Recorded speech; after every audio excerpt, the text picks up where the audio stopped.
Son yıllarda herkes teknolojiye, kriptoya, enerjiye yatırım yaptı. Ama bir gerçek var ki insan ne olursa olsun yemek zorunda. Bu yüzden dünya değişse de gıda sektörü her zaman altın değerinde.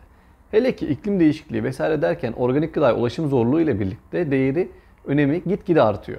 Bir önceki videomda gıdaya neden yatırım yapmalıyız bunu zaten konuşmuştuk. Peki bu sektörde nasıl yatırım yapılır? Bugün de bunu konuşalım. Toprak mı almak gerekir yoksa borsada gıda şirketlerine mi yönelmek? Bugün gıda yatırımının yollarını adım adım anlatıyoruz. Gıda temel bir ihtiyaçtır. Talep hiçbir zaman sıfırlanmaz. Ama arz yani üretim, iklim değişikliği, su kıtlığı ve savaşlar yüzünden daralıyor. Nüfus giderek artarken arz azalıyor. Bu da gıda fiyatlarının uzun vadede artacağı anlamına geliyor. Çünkü zaten biliyorsunuz ki bir ürünün talebi artıp da arzı azalıyorsa doğal olarak eldeki mal azalırken isteyen daha çok olunca fiyatları yükseltmek zorunda kalırsın. Bu yüzden de uzun vadede fiyatlar artacağı anlamına geliyor. Yani bunu bir yatırım tavsiyesi vesaire demeye gerek yok. Zaten bu işin temel mantığı budur. Yani gıda sektörü hem defansif hem de stratejik bir yatırım alanı.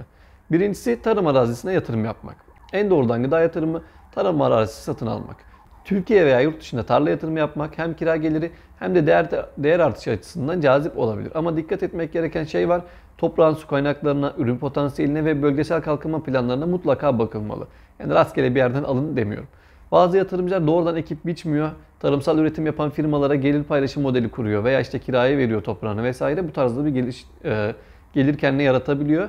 Bu da işte pasif yatırımcılar için daha kolay bir gelir sağlıyor. Ama tabii ki normal bir toprak ekip biçmeye göre daha az kazanç sağlıyor bu sistemde.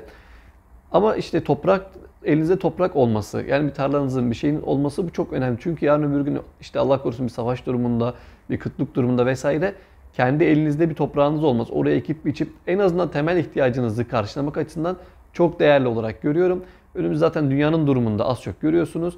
Bu yüzden bence en önemli şey toprağınızın olması. İkincisi gıda şirketlerine yatırım yapmak. Borsada işlem gören gıda şirketlerine yatırım yapmak gerekiyor. Borsada işte Borsa İstanbul'da Ülker, Tatgıda, Pınar, Banvit gibi şirketler var. Globalde ise Nestle, Unilever, işte Tyson Foods gibi devler öne çıkıyor. Bu şirketler genellikle istikrarlı temettü ödemeleri yapıyor. Yani sadece hisse değeri değil, düzenli getiri de sağlıyor. Bir pasif getiri sistemi de sağlıyor size. Burada ismi geçen hiçbir firma tabii ki hisse önerisi, yatırım önerisi veya reklam değildir. Yatırım tavsiyesi değildir. Sadece akla gelen ilk örnekler olduğu için bunlardan bahsettim. Üçüncüsü gıda ETF'leri ve fonlar. Bu fonlar birçok gıda devini tek seferde portföyüne eklemeni sağlıyor. Böylece risk dağılıyor, yönetim kolaylaşıyor. Sen işte bir hisseyi alıp da burada kendi riski almıyorsun. Profesyonellerin yaptığı sepete ortak olmuş oluyorsun. Bu yüzden bu da önemli bir yatırım aracı diyebilirim.